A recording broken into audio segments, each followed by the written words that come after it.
Saudara, Kejaksaan Negeri Langsa resmi menetapkan 4 orang tersangka dalam kasus dugaan tindak pidana korupsi pada pekerjaan pembangunan jembatan di kawasan wisata hutan mangrove Kuala Langsa. Berdasarkan laporan audit Inspektorat Aceh, kerugian keuangan negara atas pelaksanaan proyek tersebut ditaksir lebih dari 561 juta rupiah. Kejaksaan Negeri Langsa resmi menetapkan 4 orang tersangka dalam kasus dugaan tindak pidana korupsi pada pekerjaan pembangunan jembatan di kawasan wisata hutan mangrove Kuala Langsa. Proyek yang dikerjakan pada tahun anggaran 2019 ini merupakan program Dinas Pemuda Olahraga dan Pariwisata Kota Langsa dengan sumber dana bersumber dari otonomi khusus Aceh sebesar lebih dari 4 miliar rupiah.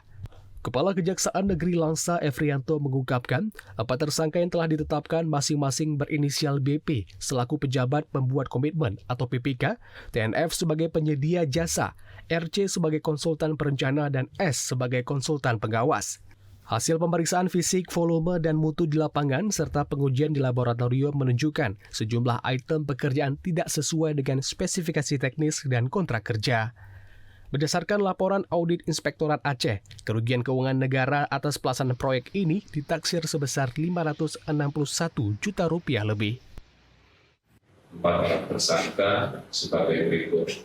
Pertama atas nama BP selaku PPK, kemudian 2 atas nama TNF selaku penyedia, kemudian atas nama RC selaku konsultan perencana, kemudian atas nama S selaku konsultan pengawas.